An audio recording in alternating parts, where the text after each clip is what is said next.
podcast. Holla ballers and a bro fist to you all! The stream never crashed, it never crashes, ever. This is the first time I've tried to start the daily today. You know it. You know it. So everything should be good, and everything should be fine, and everything should be splendiferous. I made that word up. It's an awesome word, isn't it? Oh, look at this. I love the chat feeling like that. And a big hello to my brother who's joining me today. Always good to see you, bro. Although I can't actually see you, but I can see you through the interwebs. And that's just as good as seeing you because you stink. So I'm glad that you're there and not here. Just saying. Just going to put that out there. Oh, today was the miserable day of the preacher. Ding, ding, ding, ding, ding. Yes, much misery and hardship was had. And it didn't start that way. Oh no, let's tell a story of a journey I took myself. Last night we were working extremely late, from 7 in the morning till 1 AM, I believe. Until 1 AM. Genji, a good friend of mine, will attest to how tired I was by the end of it. My conversations revolved something along the lines of, I'm going to bed. It was something along those lines. And it was just, it wasn't very Christmassy. It was not Christmassy whatsoever. And I did not enjoy this. I was very much a dribbler, a total dribbler by 1 AM yesterday, so I went to bed. And it was all pretty good. I would say I'm probably a little bit zoomed out, so let's see if I can fix that. Yeah, that looks better. Okay, so I was really, really tired, and we're doing a lot of stuff on the store that we spoke about yesterday, and thank you very much for your comments you left on the YouTube video. Thank you! Which pretty much proved what we thought, and Emma suspected as a master of this kind of stuff is everybody wants something different. Cool. And so, we will continue as normal. Untrill, working hard on his machine, producing the store, around about till 1 AM, and then he decided, after he did some testing on it and all that kind of stuff, is that we didn't like it. It didn't work. It wasn't easy to use. It was convoluted. So he was like, okay, it's 1 AM, I'm really tired, I'm scrapping the whole thing, we'll start again tomorrow. Oh, okay, and off to bed we went. And I was doing annotations on all the videos. What a great idea that was. Let's put a menu into each of the videos so people can skip to where they want to go. I want to see Holy Priest stuff, but I just want to know about the gemming. Well, it'll skip straight to it. What a huge pain in the ass that is to actually do. Massive pain in the ass. Each video has like, what, 13 annotations or something in total? Oh my god. Brain meltdown! So I was doing that yesterday while finishing off all the Druid stuff and getting that uploaded for you guys, so I hope you're enjoying that. But I woke up with this wonderful sense of excitement that I got to play a class that I love. It was Priest Day. I love the Priest. I was traditionally a Priest through all of vanilla, and revisiting the Priest in any capacity is always enjoyable, right? It's like, oh, I get to play the Priest today. It's like when I do my Warrior videos. It's like, it's Warrior Day. Yeah, baby, it's Warrior Day. I love my Warrior. This is going to be a fantastic work day. Awesome! I get to play Priest today, which was pretty cool. So I went to a big country walk around about 7:30 AM this morning. So I got about 5 hours sleep in total, because of course you can't go straight to bed after coming off the PC. That would be stupid, right? Your brain's going overload. So of course you watch some Star Trek, which I did.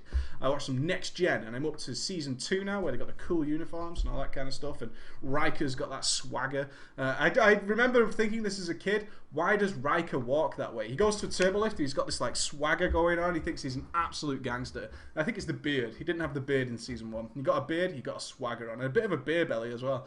Which is pretty cool. Who the fuck would Skype me during a daily? What a dick. Ugh. Off. There's only one message. Jesus Christ. Jesus. You guys raging. And essentially, I was all sorts of excited. I phoned whoever I was going to use their priest. I was like, hey, are we okay to still go ahead and use your priest today? And he didn't answer the phone. First letdown. I'm walking through a country park. It's raining. Ben looks pissed. Ben doesn't like the rain. And I can't get hold of the guy whose priest I'm using. I'm like, what the fuck, man? This is already ruining my day. So I continued on my journey. I took Emma to work. And Emma had to go out with a visit with another person from her work. So they use one car. So she said, can you drop me at work and take the car home? So I don't leave it at the office all day. I was like, yeah, cool. Then she can get dropped off immediately back at home. Awesome, right? Pretty cool. On the way there, because she was feeling like a generous wife-to-be, she said, "Would you like a sandwich?" I was like, "Yeah, I want a sandwich. I want a sandwich." She said, "Would you like a sausage and egg sandwich?" That sounds awesome, right? I will get you a sausage and egg sandwich once we arrive at our office. Yes, I'm really excited. I like a good warm breakfast. So we arrive at her office. She goes into the canteen. She comes out with what I can only describe as an abomination of a sandwich. I've never seen anything like this in my life. The bread was yay wide, okay? And pretty thin, so it's like rectangular bread almost. Little bit of curvature going on, but pretty rectangular. On the very far right of this flat surface is one tiny sausage, and here is an egg. What is that? Who created that? Which person behind the counter thought that's a really good idea? I'll take the bread and I'll put one sausage here and an egg here. So that at no point can the person eating this sandwich combine both the sausage and the egg into a single bite. What a prick. I was so pissed off. I got absolutely trolled so hard. I looked at this thing and I was like, "Emma?" And she went, "Yeah." I said, "Have you eaten one of the sausages out of this or something?" And she's like, "No." I was like, "Well, look at this." And I held it like a Big Mac picture so she could see through the middle. I'm like, "Look, what is wrong with this picture? It's fucked." It's like it's totally retarded. What a beginning to what would be an undoubtedly miserable day. Set off in quite nice style. Luckily, as I arrived home with Ben, took him out, dried him off because he was wet from all the rain, and my phone goes, and it's the priest dude, and he's like, "Yo, you using the priest today?" I'm like, "Yeah, let's do it, let's sort it out." So I logged onto the priest. Priest, decent gear, 463 item level, legendary staff in the bags. Oh, absolutely what we want to play with. I can do some good stuff with this priest. So I launch into the shadow video.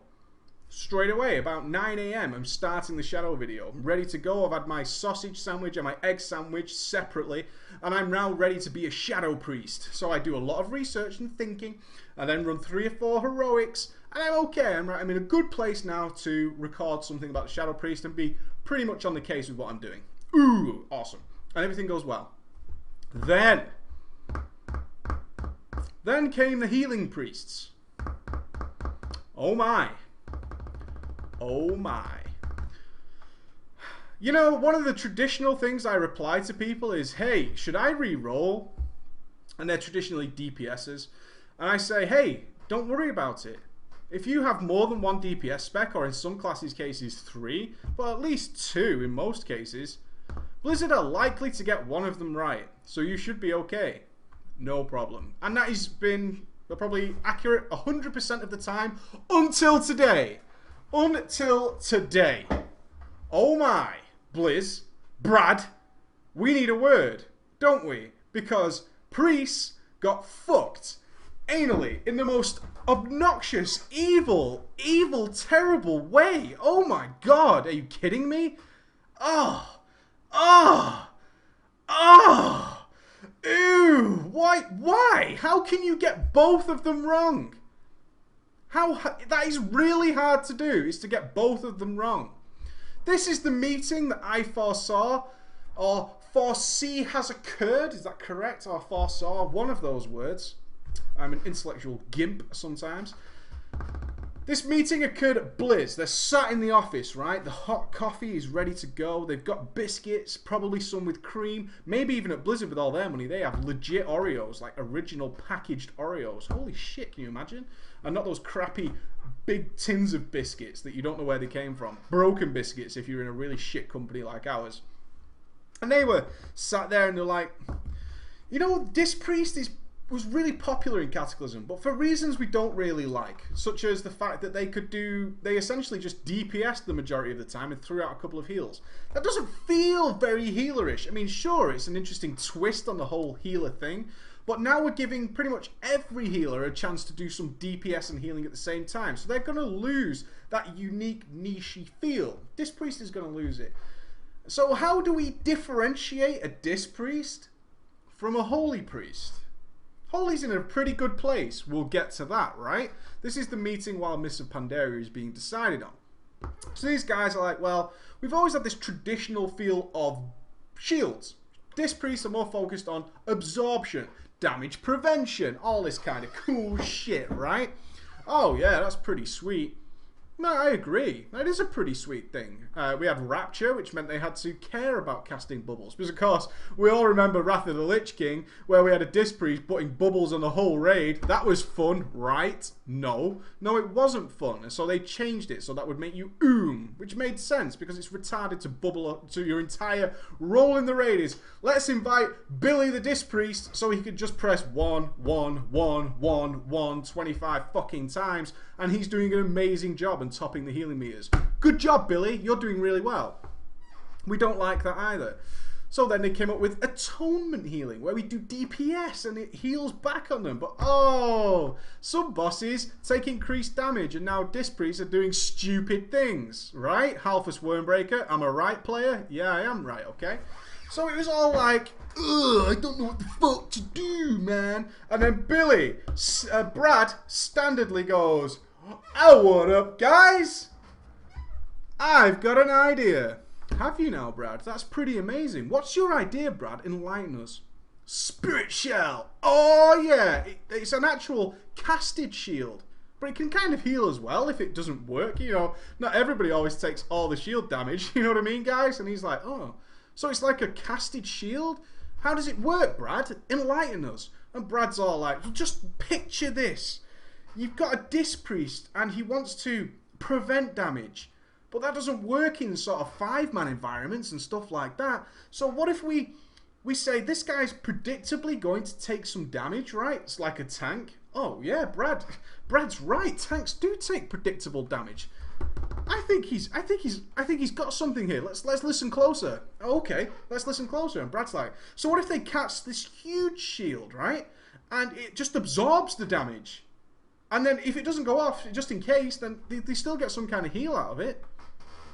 I think Brad's onto something with this. I mean, it does seem to fit with the discipline style of the shields. That seems to make sense, I think.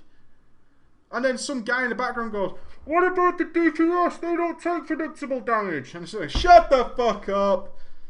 Brad, you've stumbled onto something. But what about the DPS? Shut up.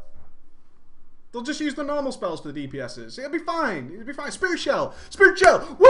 Spirit Shell. Let's go to coffee. Let's go and have a break. Let's get down to Starbucks and eat more Oreos. Oh, yeah. Spirit Shell is pretty cool. If you have mana.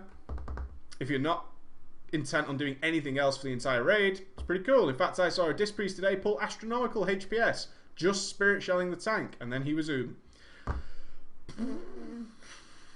Dis is not getting a video.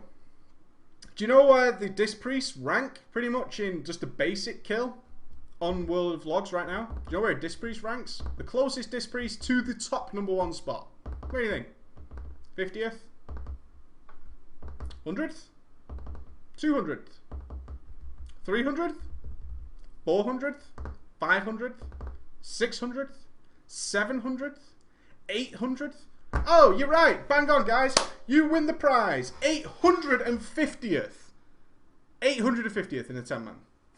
That's where the best Disc Priest has ranked. The best. 850th spot on a particularly easy normal mode fight. 850th. Isn't that awesome?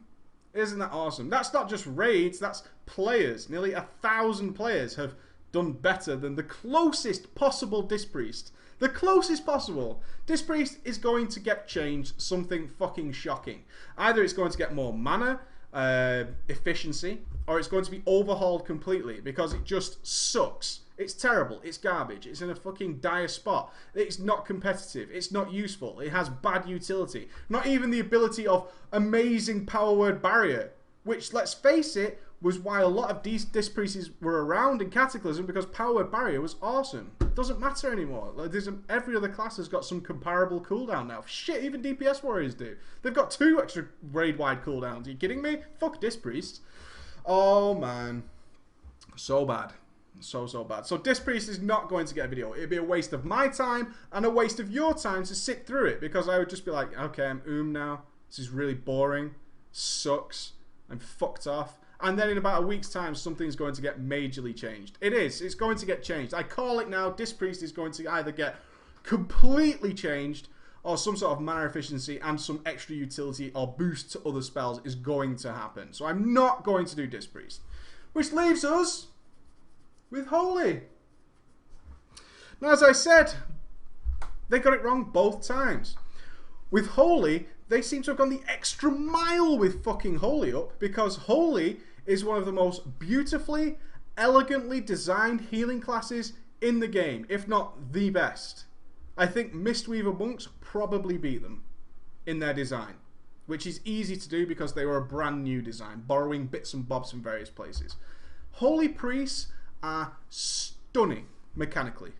Absolutely stunning. Their ability to switch roles at a moment's notice and be extremely effective in any and all situations. The utility they bring to the raid, the cooldowns, is magnificent. Absolutely stunning, and I applaud. It's all very well and good if you've got any fucking mana. Seriously, I have never been so bored in my entire life than doing LFR on a geared Holy Priest. A geared Holy Priest. Several epic items, more geared than most people who are playing these dungeons. The priest I did it on an item level of 465, which is higher than most people. It is, it's higher than most people. Oh, the fun of having to desperately wait for Mindbender to come off cooldown, so then you can go Cascade, Light Spring, Circle of Healing. I better fucking wait, because that's just cost me like 50k mana. Awesome, cool. Oh, more AoE healing. Cool. Cascade! Circle of Healing! Perf Mending! We'll wait again. Oh, yeah. This is awesome. Oh, AoE healing. Got a Cascade! Circle of Healing! Perf Mending! Ooh, ooh, ooh! I'm simplifying it somewhat, but any Holy Priests who have played out there will know what I mean. The entire game, they've got this beautifully designed character. This wonderfully designed class. It's wonderful. It has more tools than anything else. It's like a Swiss Army knife of healing. It can cope with anything. And it's pigeonholed. You are put in a box and you are left there to die, to deal with very bursty AoE healing. And more than that, really starts to run you into mana issues. This is going to change with more gear, obviously. But a lot of people don't have any gear yet. It's the second week of fucking raiding. Are you kidding me? It's just not going to happen. It's not there yet. Oh! It was awful. It was like, okay, Mindbender's off cooldown. I really need to heal this. So I'll heal it. My mana's running low again. And I was desperately waiting for Mindbender to come back off cooldown just so I could do something. Hymn of Hope on LFR at like 40%. What the fuck? And the HPS I'm putting out is laughable in comparison to Mistweaver Monks. Who's seen, interesting comment for the chat there, who has seen Blood Legion's 25-man kill of the Will of the Emperor on Heroic? Who has seen it? I want to see in the chat. Holy Priests are just absolutely gimped, and your entire game of the Holy Priest is your mana fight. You are fighting a permanent battle with your own character, which is ridiculous. It's so dull. Instead of fighting the bosses, you're fighting your own character in order to be effective. Okay, we've got a couple of people who've seen it. How much HPS were both of the Mistweaver Monks putting out over an 11-minute fight? I want to see if anybody noticed this. If anybody's seen this 11-minute fight, how much HPS were those Mistweaver Monks putting out? 120k. 120k sustained HPS. That's healing per second if you don't know.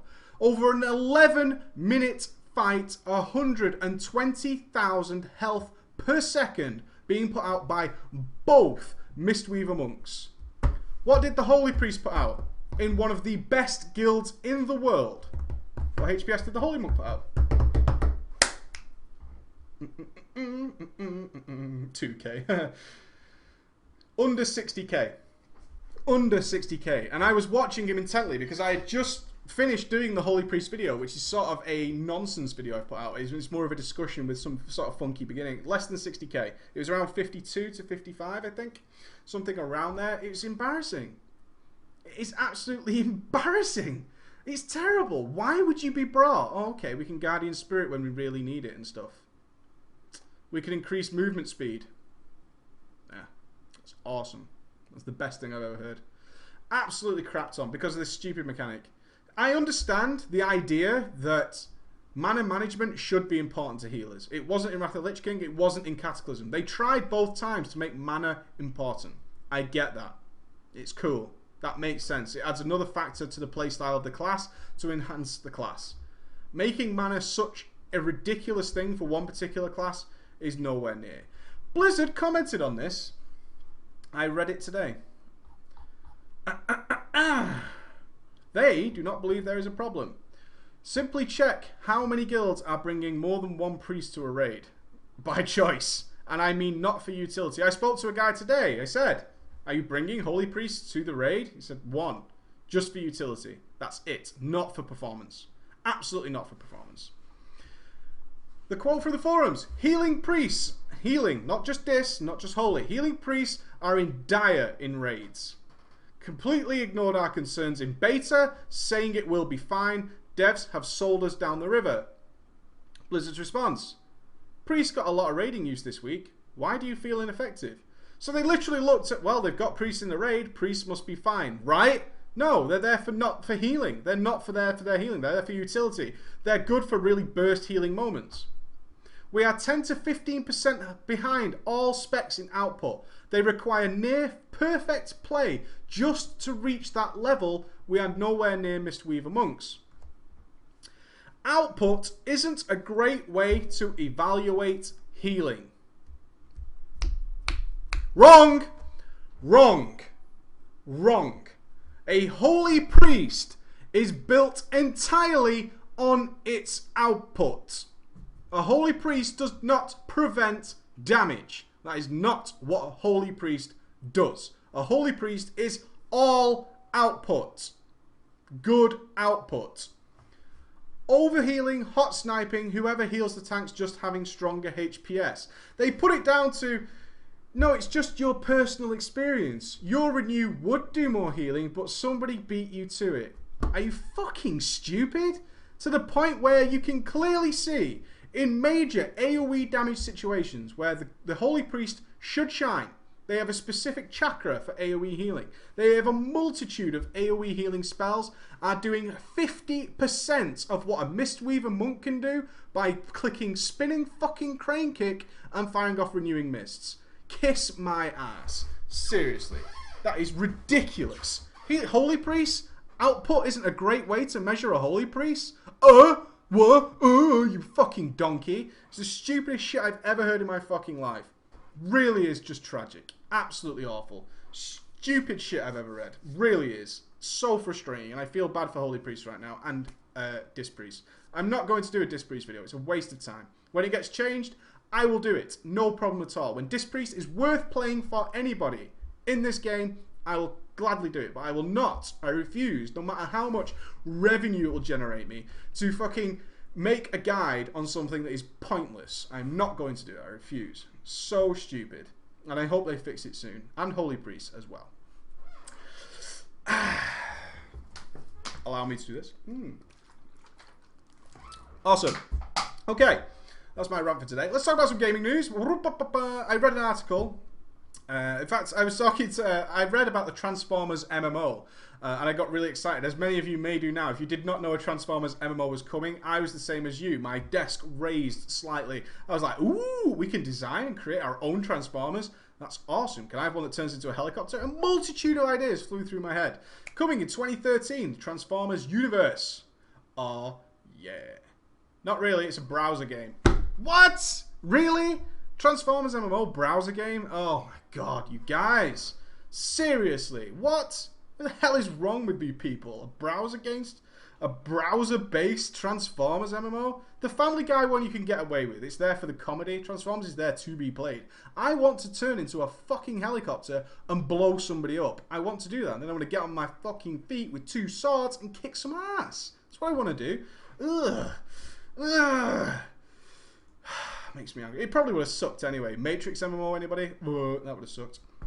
I also read a really interesting article about the future of Mr. Pandaria. And some of the limitations caused by us as players. How many people want to see their character model change? Especially if you are playing one of the original characters. Humans, human females, orcs, undead, forsaken if you must. How many people want to see them updated to the level of pandas and goblins and such and so forth? Because they have really beautiful animations. There's no doubt whatsoever that the panda looks fantastic. Absolutely looks fantastic. Yes, please. Yes, please. Yes, please. Yes, yes. Human females are so bad. Human needs updating so bad. Blelf for life. I play a night elf. Okay, so overall, on that very minor test, a few hundred people in the chat, we could say that, yeah, people want changes. Not going to happen. It's generally not going to happen. Let me read this to you, because I found this fucking hilarious.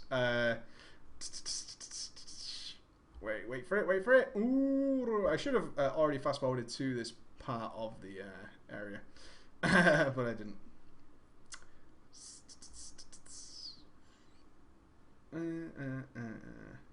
Where is it? Okay. A question was asked to one of the top Blizzard devs is, you've been looking into modernizing certain aspects, making the older races look more in line with new ones, revamping lackluster Burning Crusade content and whatnot. I don't think the Burning Crusade content looks lackluster. I think it looks awesome. I think the Burning Crusade looks fantastic. And he replies, I feel like changing players' characters and how they work is very fundamental. Some people get very, very attached, like an old shoe. It's very core, it's very dangerous, it's very scary. My favourite story, this has actually happened and I wasn't aware of this and I found it hilarious. We had the human female. A lot of people brought up the human female in the chat just then, so this is kind of relevant to you guys. This is years and years ago, in the Burning Crusade days, okay? We released a patch, and there was something different with the human female character model in that patch. The forums were on fire. Oh my god, it looks so terrible, it's awful. Blizzard didn't change anything as far as they were aware. They didn't know what people were talking about. They're like, well, what? We looked back at the changelog because we didn't even know what had been changed. What happened was a tech artist has gone through his bug list and had fixed the right eye blinking. The right eyelid would blink and the lid animation would invert whenever it blinked. He changed it. He moved it one vertice up.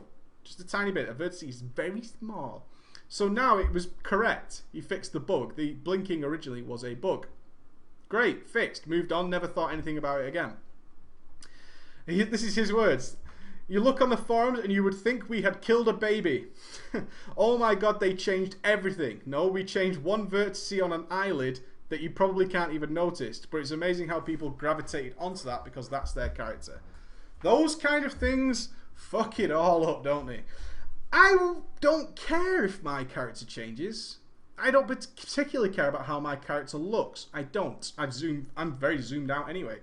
But I am in the minority. I'm aware of that, and it's something some people find very difficult to accept, is that their opinion is not the overwhelming one. A lot of people in WoW love the look of their character. Otherwise, transmog would not be so popular. I wish Ghosty was here to back me up on this. But you understand that why this is a huge problem. There are people out there who hate change. Change is dangerous, scary. It's all very uncomfortable. It's very scary, and we don't like it. We don't like change. If the moments like that, you have to wonder, why would Blizzard bother to update them? Because people will just rage. This isn't the character I chose. Do I have to do a faction change now? A race change? Do I have to do something? Because I hate this. And I thought about which things, if they changed, would I be unhappy with? I love male undead casting animations. I love the male undead casting animation. I think it's fantastic. If they changed that, I would be pissed. One of the reasons I roll certain characters, like my Warlock, well, he's not at the moment, but he was a male undead because I loved the casting animation. If Blizzard turned around one day and changed that, I'd be like, oh, really? I loved that.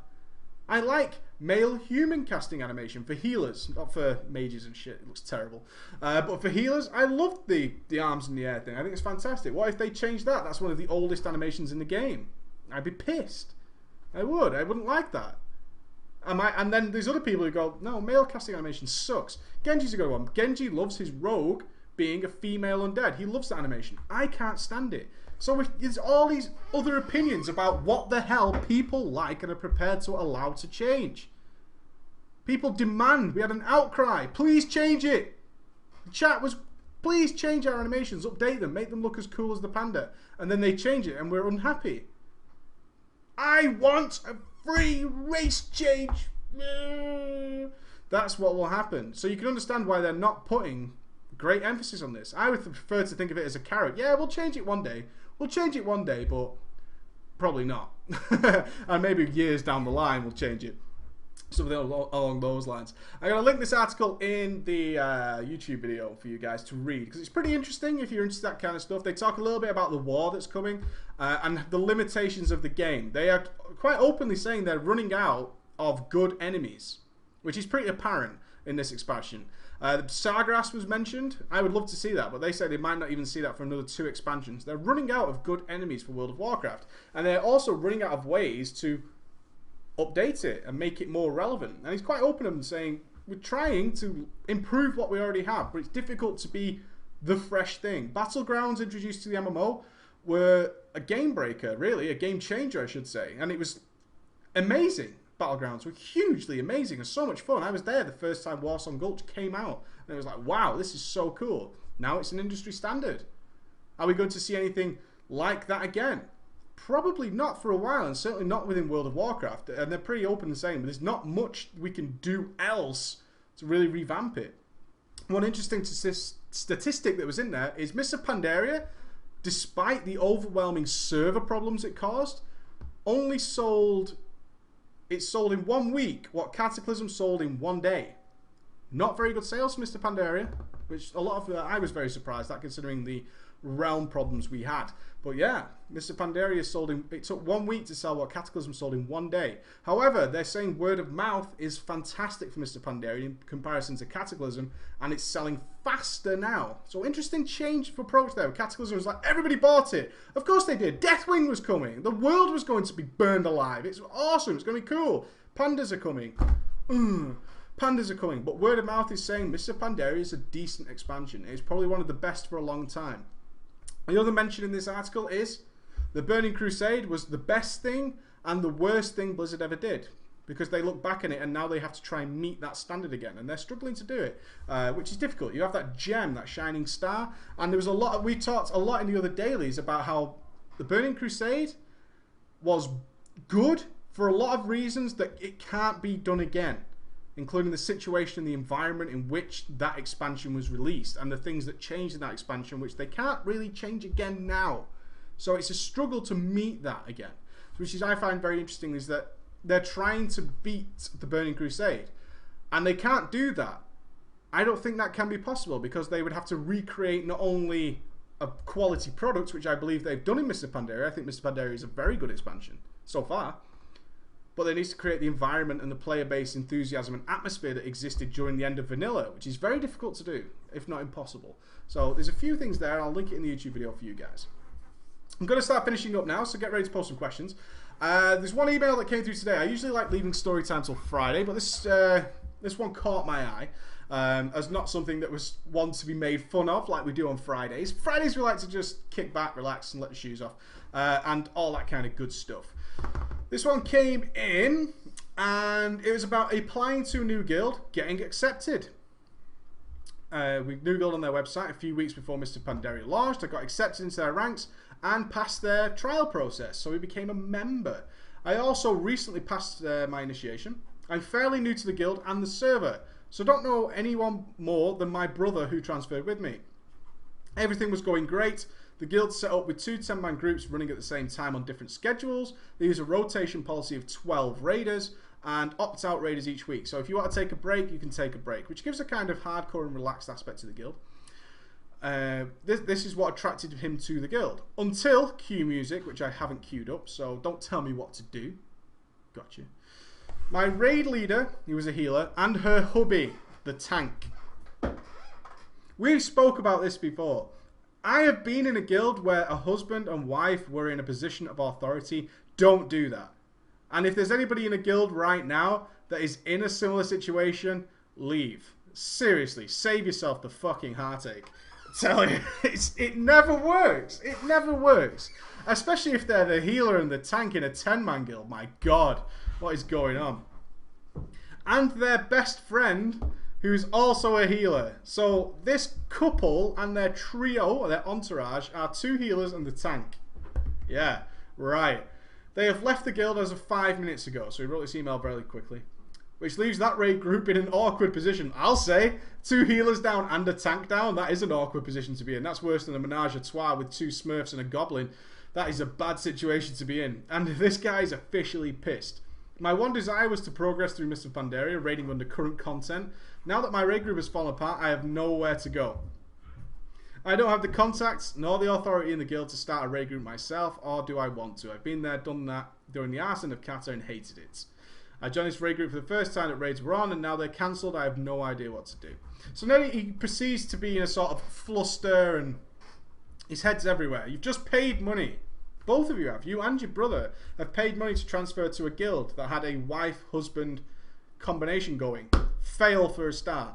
You really need to check out things like this. Really try and talk to people in the guild before you transfer. If there is some position of authority that is taken up by a couple, seriously, avoid it at all costs. It's worse than anything. It's a nightmare. And there's always favoritism. If your GM is seeing somebody or is with somebody in the guild, it's going to end badly. It really is. It never fucking works. What do you do now? And he doesn't want to leave the realm. He's just paid that money. Of course you don't. You're like £40 out of pocket, or is it £30 or something for a faction change in realm? If you did it both, it's like £45 each. So you're talking probably maybe £90. That's a lot of money. For a game that costs you £15 a month, that's a lot of money. That's months worth of subscriptions you paid to transfer. And immediately after it happens, you feel very downhearted. You know you're not going to raid for a while. Finding a tank, yeah, maybe you could do that pretty quickly. Finding a tank and 2 healers, that's not easy. That's not easy for anyone. That's a bad situation to be in. So what do you do? The honest answer is the one that you mentioned in the email, is it's time to look elsewhere. There are a few things I think are... Hello? Somebody's knocking on my door. There's a few things I... What? What's up? I need to be going to Okay. So what do you want to Okay. do Emma has locked Ben into the room to troll me. Essentially what I want to say is there are a few things I look for, and then I'm going to have to leave, unfortunately. Is that when you look for a new guild... Oh my god. Doesn't she know how to ruin a daily? She's good at it. Is look for long history, especially 4 years plus. Definitely look for long history. Look for a long history and try and find out if there's any sort of power control going on between 1 or 2 people. And especially if they are together. Together is bad. You don't want togetherness. Togetherness is never fun in a guild, so try and avoid that at all costs. It's more important than raid progression that it's a guild with a history. A solid history that keeps going. That is really, seriously, #1 most important thing is how long has this guild been around? If it's a relatively new guild, I'll try and avoid it. World #1 or not. If it's a new guild, I'm going to leave it because these things tend to peak and then explode. A good example is Insidia. Insidia, the peak of raiding. Kaboom! Hit the deck like a truck. New guilds, even with established older players, very dangerous. A lot of things going on, a lot of power struggles, a lot of animosity. Guilds that have lasted 4 or 5 years don't have that. Alright, ballers, so that's me done. I've got to go and do things, unfortunately, and we have a meeting at 8 o'clock. Stay tuned.